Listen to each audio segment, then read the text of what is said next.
Welcome to day 4 of the Sugar Detox Challenge that we are doing in the group.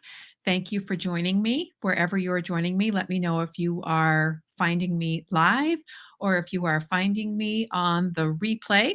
If you are joining me from YouTube or from a Facebook business page, feel free to drop into the group and join us for other resources and help and community.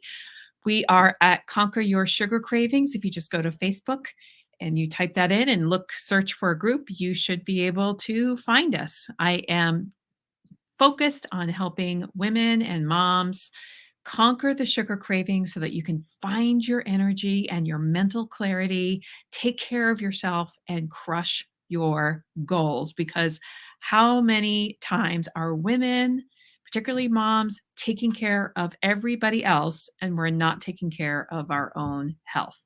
So that's one of my missions. So I'm excited for you to join me.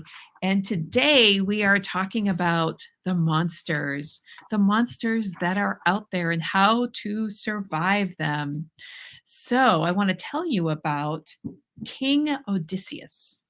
So you may have heard this in the ancient tale, the epic tale written by Homer. And when King Odysseus went on an adventure with his men, he left the island of Circe for a second time. He knew that he was going to encounter lethal monsters. He had already survived an encounter with a man-eating cyclops, dodged a giant cannibal, and also made a visit to the underworld. But he knew that his greatest peril would lie ahead, and that was the sirens. And the sirens were half women, half bird, and their song was so enticing that it would draw men to their deaths. Desperate to hear their song, men rowed or sailed onto the rocks and drowned. So, on Circe's advice, Odysseus gave small blocks of beeswax to his men so that the men could put the beeswax in their ears and they wouldn't be distracted by the song of the sirens on the rocks. But Odysseus, the great adventurer that he was, wanted to be able to hear the song for himself. He wanted to hear the song and live to tell the tale, the best of both worlds. So he decided that he was not going to put beeswax in his ears, but he was going to have his men lash him to the mast of the ship so that he wouldn't be able to steer the ship onto the rocks. And also the men weren't able to hear any commands from Odysseus as well, so that he could hear the sirens, but then avoid the peril of being dashed onto the rocks because their song was so alluring. So this can teach us something about this time of year. We are often allured back into our old habits, back into some old ways and things that we are doing. And what Odysseus teaches us is their future self and the current self. So we know where we want our future self to be, but the current self often wins, and we need to recognize that. And that's just really based on how our brains work. So we need to do what Odysseus did, which was to kind of plan for that. So we know we are going to be in these situations where we're going to be facing these temptations. We know where we want to be in the future and what we need to do to get to that, but we need to be able to stay on the path and not let our current self just completely win. And there obviously is a balance here as well. So this is especially true at the beginning until your body is reset and you can really fully reset your brain and how you look at things. Often the present will win. Sometimes this is also a matter of just things are really busy. Things are really busy and you didn't have a plan and you had a doctor's appointment and now you are out and you don't have anything to eat. So it's just super easy to just go to the nearest fast food restaurant. And obviously we're human. Sometimes that's okay. But oftentimes we just keep falling into this pattern over and over and over again. So we can plan in advance for what our future will be, just like Odysseus.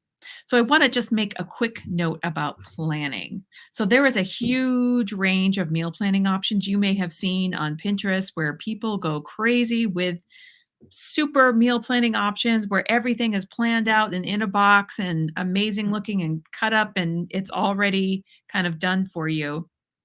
And this is great, but it's a lot of work. So there's one end of the spectrum is some people who are cooking absolutely everything they need for the whole week and it's there and then they can just use it. So spending a lot of time on the weekend and then they're just eating that through the week as they go. That's one option. It's a lot of work. Also, you're kind of locked into those things. For some people, things could be changeable. Maybe you cooked this thing on the weekend and now during the week you don't really want to eat it. Some people are able to keep themselves on that path and some people they don't really they want to be able to change direction during the week as well as it being just a lot of work to do that. There's also freezer meals. So freezer meals give you a little bit more flexibility. So freezer meals are where you are preparing some part of your meal in advance and then you're able to use that to give yourself a head start during the week. So for example, maybe you're cutting up your chicken and marinating it. Maybe there's certain vegetables that you can cut up in advance and store. Certain things freeze well, certain things don't, so that you can have part of it done for you. And then you do need to remember to kind of take it out and cook it. So that's an option too. It gives you a little bit more flexibility, but it doesn't even have to be that much planning. All you need to do is to just be a little bit ahead of where you are and to know what it is that you want to be having and what you like. So even just a little tiny bit of planning will give you huge, huge, huge results. Also, what you eat is really helpful. And so, as we talked about on, I think it was day 2, we want to be able to stay balanced. And that means we want to have some protein, healthy fat, and carbs in the form of fiber. And I always tell people that a lot of times the carbs are the easy part, so to focus on the protein. So to start with the protein, that's kind of an easy place for people to start. However, whatever kind of protein you like, whether that's in the morning if you're doing a protein shake or if you're doing eggs or if you're doing quinoa or some kind of vegan protein, you can do that. So to start with your protein, add in the fiber. Now, the fiber is the carbs. I don't like to say carbs because people kind of get focused on that word, but really we want to be focused on that fiber. And then you also want a little bit of healthy fat in there as well, because that's going to keep you full. So it's easy if you kind of think about these things in advance, the things that you like in these different categories for breakfast, for lunch, for dinner, for snacks. If you can kind of map those things out in advance, options that you like, then you can stay flexible. So also, I do feel like it is easier to plan things about a week at a time because then you can go to the store and you can have everything that you need to do that. You don't have to go every single day. You may need to, because certain fruits and vegetables do expire quickly, you may need to go more than once a week to get everything that you need and make sure that it's fresh. So I do think it does help to kind of plan for a week. Now, in order to plan for a week, you have to have some control over your time. So it helps to be able to have a schedule and ask yourself, do you know where you're going to be any given day? Because there are some people who really love spontaneity and you want to be able to kind of be wherever you want to be. You can work with that. You can actually still plan with that. It is still possible to do that. You need to just know in advance, when I'm out, here are the kind of options that I can do. When I'm home, here are the kind of options that I can do. And here are the things I'm going to keep on my grocery list on a rotating basis so that I always have that option. So you can still be really successful with meal planning, even if you're a spontaneous person and you just want to be able to kind of do what you want for the most part with, within some reason for that. So That is possible too, but it helps to have the ideas first. So even just creating a bank of ideas for yourself that fall into the range of things that are going to keep you balanced so that you know when you're out, here are the things that I do. When I'm home, here are the things that I do. And I know that these things are going to keep me balanced and on track so that I'm not hungry. So you want to be eating every couple of hours. You want to make sure you're getting that good protein as well as the fiber in there as well from fruits and vegetables. So even making a basic plan is going to be hugely helpful. So here are some other things that will be helpful. Plan out a week and then keep notes. So keep notes on how things were. Take note of what is your energy level. So there may be certain days where that day is always goes a similar way, and maybe your energy is always really low at the end of the day on those type of days. And it's just not a day that is feasible for you to cook, or when you do, you just don't feel like doing it. So that's an important thing to note. That's an important thing. So you want to have, I recommend keeping like a separate piece of paper, get a binder where you can keep all of your options of the things that you like to have when you go out, when you go home. Just keep the ideas there in the binder and then keep one sheet that is kind of the overview of how things went so that you can steer the ship as you go. So you can know, okay, Tuesdays are too busy. That's just not a good night to cook. So now you know, okay, Tuesdays are not a good night to cook. And then when you do your planning next week, when you look at those notes, that will help you to know, okay, we should make something on Monday that lasts 2 days because Tuesday is not a good night to cook because we've already tried that. Also, make notes on the recipes that you've done. You can put little sticky notes. You can just write on the recipe themselves of this one went really well, or we might need to double the sauce on this one, or nobody really liked this, or this was way too much work for the amount of enjoyment that we got out of it. So you know what you can take in and put out. Then you'll start to be able to build things that are super quick and that you like that you can rotate in and out as you need to. I also like to keep some of the plans. So let's say you had a week that was super successful and you have been tweaking it over time. And now you know, here are the nights that are great to cook. Here are some things that are really went well that everybody likes, that they're easy to do, that I can kind of keep on rotation on your meal planner. You can save that meal planner and you can almost make a template out of that. So you can know, all right, here's an easy week that I can do. You can save the grocery list from that week. You can save the list of meals from that week. You can make sure the recipes for that are kind of at the front of your binder so that you're not looking through cookbooks or anything if you don't already have it just memorized and it's not super simple, so that it's all just right there. And you know, for this week, I want it to be easy. This was successful in the past. Here's my grocery list.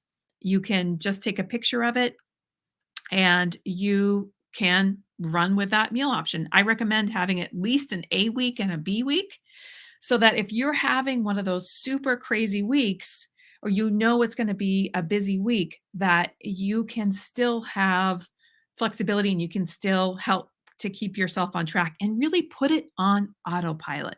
That's really what we want to do, is we want to put this on autopilot, and you will see that it becomes easier and easier over time because you will refine it and it's going to be tailored to you. So it will be what you like, what your family likes, what you are able to do, what works for you. And we know that the secret to health and success is to put habits on autopilot. Our brain loves habits because it frees up our brain to be able to think about other things. That's why so many times there are things that we are checked out of when we're driving. We don't need to maybe focus so much on every single detail that we're seeing going by. We just put ourselves on autopilot because that gives our brain space to think.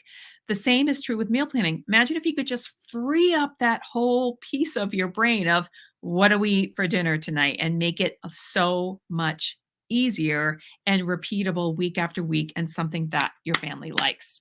Then it makes it easier to stay on track and to be eating the things that are keeping your blood sugar balanced so that you're not kind of falling into the same traps. And also some of the other things that you want to keep into in your mind are things like when you're getting bored. If you start getting bored with the recipe, then you may need to carve some time to find something new that your family likes. So be aware of boredom because this is a major issue. You ever notice how sometimes you'll do a plan, you'll do a new program with somebody and it's new and it's awesome and it works really well. And then you decide to do it again and it's not quite as shiny and new the next time. That's because and you don't adhere to it as well maybe, or you're not as excited about it. That's because we get a little bit bored with things so that we need to kind of shake things up. We need to keep things new. And we can do that in some simple ways. We can involve our family in that. We can do it in a different way. We can add something new that's in the rotation. So that's an important piece too, because if slowly you can kind of slide into feeling not so inspired and then you're not going to stay on it. So, the homework today is I will give you a meal plan. You can print out that meal plan and start looking at next week. Start looking at tomorrow, even. All you need is a few minutes a day, even if you want to be spontaneous, to look at what are you going to do for tomorrow for breakfast, snacks, lunch, dinner, all of that. And you will start to it helps if you kind of start to develop a bank of things that you know are going to keep you balanced. But even that little bit gives you flexibility so that it doesn't feel like a drag doing it and you can still stay on track. So this is I'm actually doing some coaching with a friend of mine where we're walking through and we're building out this whole system for her. So this is something that could, become a course or a coaching module. So if anybody else is interested in that, you can put meal planning course info, and that may be coming at some point in the future. We will see. But I want it to be flexible and not this big giant thing that seems so hard to do and seems so boring and awful because we want you to be able to stay on track and be able to do it. And we want it to be easy so that we can free up your brain.